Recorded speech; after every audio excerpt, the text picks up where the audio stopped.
derechos vulnerados en el caso mayormente conocido como Campo Algodonero versus México, basándonos en el instrumento internacional del cual la Corte Interamericana de Derechos Humanos ejerce su competencia contenciosa, es la Convención Americana sobre Derechos Humanos. Y dentro de esta convención, los derechos que fueron vulnerados de parte del Estado de México es el artículo número 1, que respecta la obligación que tienen los estados de respetar los derechos que en esa convención se estipulan. El artículo número 2, que hace referencia a la adopción que deben de tener los estados en su derecho interno para el respeto de los derechos y las garantías que están dentro de la Convención Americana sobre Derechos Humanos. El artículo número 4, porque sabemos que del cuadro fáctico se desprende que estamos frente a la muerte de 3 víctimas de sexo femenino.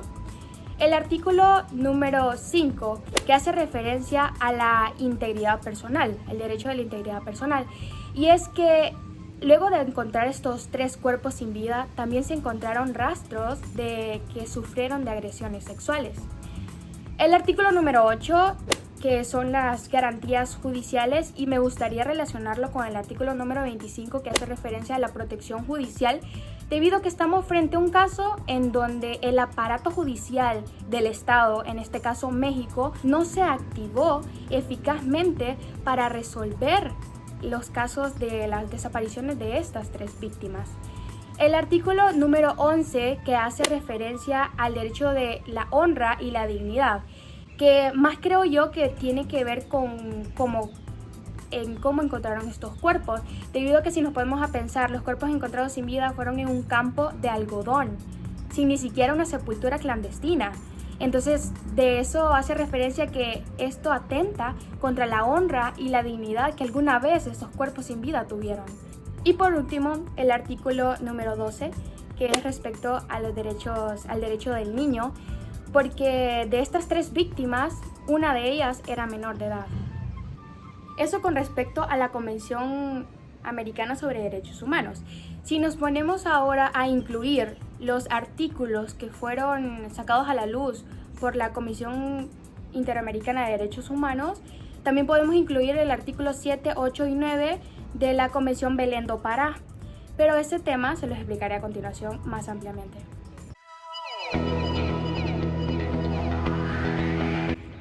La Corte Interamericana de Derechos Humanos tuvo que hacer un análisis con respecto a su competencia para conocer el caso por el artículo 7, 8 y 9 de la Convención Belén do Pará. Con respecto al artículo 7, este análisis se hizo debido a que el Estado de México había alegado que no podía conocer la Corte un caso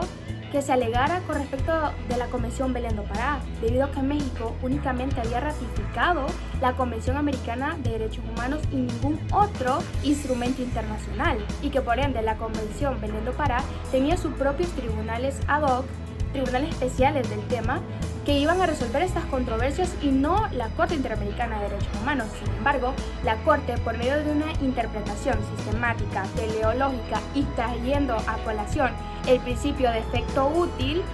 dijeron que eran competentes para conocer estos casos, en vista de los deberes que el Estado debe de cumplir con respecto al artículo 7 de esa convención.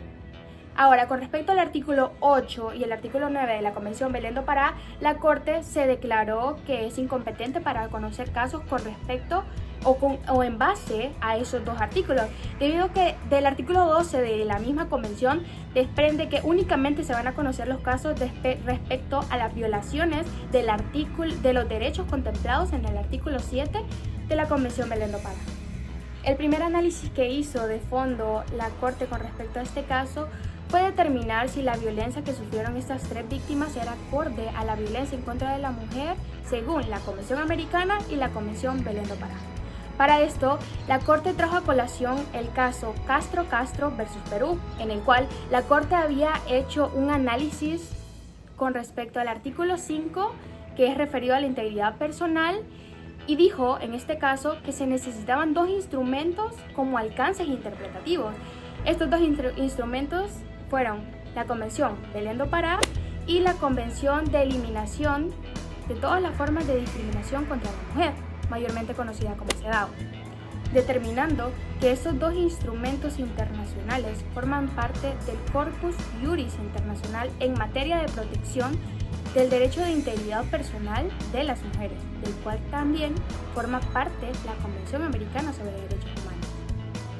También tenemos que mencionar que la Corte ya ha dicho que no toda la vulneración de un derecho humano en perjuicio de una mujer constituye violencia en contra de la mujer según la Convención Belén do Pará. Es decir, no en todos los supuestos un Estado estaría vulnerando el artículo 7 de la Convención Belén do Pará, donde estipulan sus obligaciones de respeto con respecto a los derechos que se les protegen a las mujeres. Vemos entonces cómo la Convención utiliza estos dos instrumentos internacionales como alcance interpretativo para la resolución del presente caso, debido a que estos instrumentos están especializados al tema de violencia contra la mujer. Un ejemplo que tenemos de cómo la Corte utilizó como alcance interpretativo este instrumento de la Convención Belén do Pará es que traen a colación el concepto de violencia en contra de la mujer para determinar si en este caso se cumplía dicho supuesto. Y la define la Convención Belén do Pará, la violencia en contra de la mujer, como cualquier acción o conducta basada en su género que cause muerte, daño o sufrimiento físico, sexual o psicológico a la mujer, tanto en el ámbito público como en el ámbito privado. Es decir, que esa situación de violencia que las mujeres vivían en Ciudad Juárez específicamente y la cantidad de homicidios que habían ocurrido en esa ciudad habían sido por causa de su género. Es decir, los habían matado no por un factor económico, no por un factor político, sino que fue específicamente por género. Y para finalizar, la Corte dijo que los homicidios de estas 3 víctimas se dieron en un contexto de violencia en contra de la mujer, y los homicidios fueron producto de una discriminación por género.